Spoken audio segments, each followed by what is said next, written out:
State of Playtime, and it's a good time to talk politics and take the temperature of Stephanie Hansen. She's a former Newcastle County Council president and now with the law firm of Young, Conaway, Stargett and Taylor.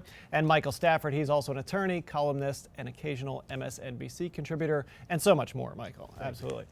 Now that Ted Cruz has ended his campaign, it's worth looking back on the Delaware primary of a week ago and the role that state Republicans had in really driving the final nails in the coffin of Ted Cruz and making now Donald Trump the assumptive nominee. A surprise that Delaware went so hard for Donald Trump? In the numbers that it did, yes. But overall, I mean, in a way, we were the canary in the coal mine politically, the state GOP was with O'Donnell in 2010. I mean, Trump is a bigger version of O'Donnell on a national stage. And a lot of the same dynamics are in play regarding the tone of the candidate, regarding the sorts of supporters that they're getting, regarding the lack of qualifications they have for the office they're running for. So in a way, I mean, to me, it's been deja vu. It's been 2010 all over again, except this time it's the National Party that's feeling it. And Trump did win all three counties among Republicans, but much more of percentage of the vote in Sussex County, the two-party area. Right, and those were the areas that went real hard for Christine O'Donnell before, and that's, I mean, I completely agree with Mike, and you know, I've said this for some time. I think that Donald Trump is to the National Republican Party what Christine O'Donnell was to the statewide Republican Party, and look what happened with that.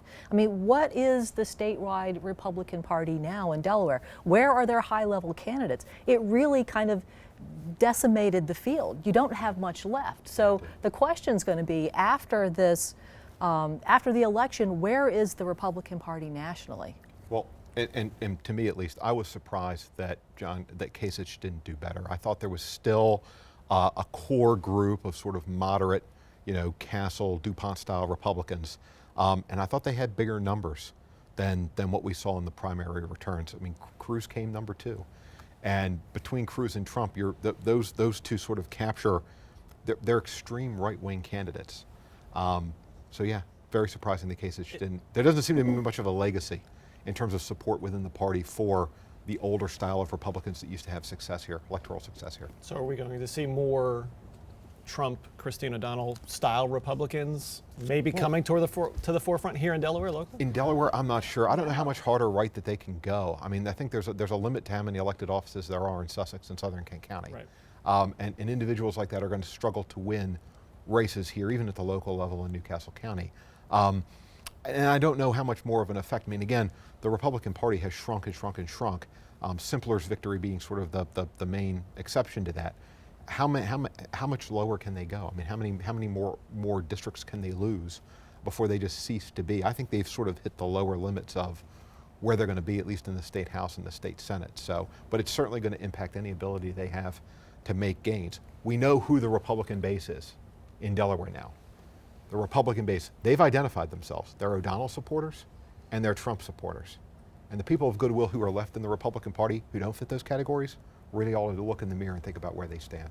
And I guess the real problem for Republicans, with that being the main bulk of your support, you won't get many Democrats crossing over and splitting tickets in Delaware like you used to see when Mike Castle ran successfully over and over and over and over, getting a lot of Democratic votes. You won't see that in the future if that's the base. Absolutely. Well, it's much more polarized. It is, and that's the quandary, isn't it? You have to, your base, these are your most motivated voters. They are what you have. They're the core you have to build on. But when your base is toxic to everybody else in the electorate, you're in a dilemma. And I don't see a solution to that quandary, not in the short term anyway. So let's make a couple of assumptions. Assuming Donald Trump will be the Republican nominee, Hillary Clinton will be the Democratic nominee, Delaware likely will support the Democrat just with the way the voter registration is. So what effect will that have with Trump versus Clinton on the down ballot races here in Delaware in November? How does that affect any of the other races?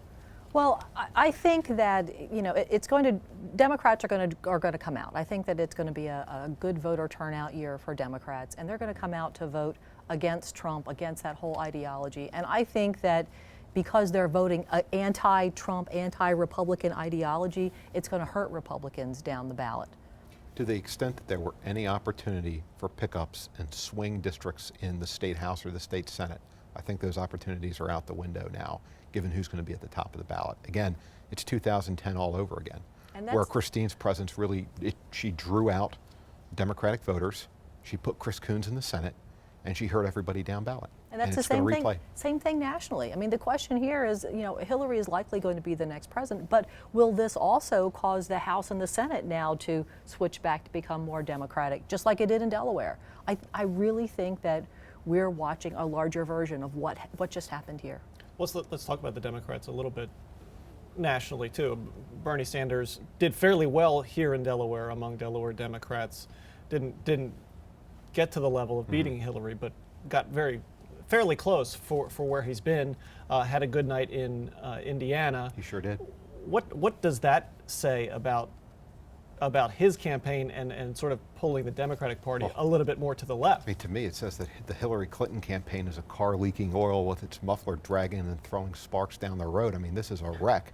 Maybe not as much of a wreck as the comparison as the Trump campaign, but wow, this is a really weak candidate who cannot seal the deal in a race that by all rights, by any metric, should be hers. I wouldn't count Sanders out yet. I know it's a long run, but I think there's still a chance. She's historically weak. She's vulnerable. I think he senses that. Is she vulnerable? Quite a grim assessment there of the Clinton campaign. Do you agree with that? No, I don't think so. I think she still pulls it out, and I think she pulls it out fairly easily. But it is a surprise how well he's doing. But maybe it's just that, you know, they're not as far apart as Trump and Cruz were. Maybe that's what we're really seeing. I mean, I would say you've got an establishment figure, you've got an establishment candidate who is basically for the status quo, and that's Clinton. And you have two insurgent candidacies, one on the right, sort of a right-wing sort of Pluto populist, and then a more traditional left-wing populist in Sanders.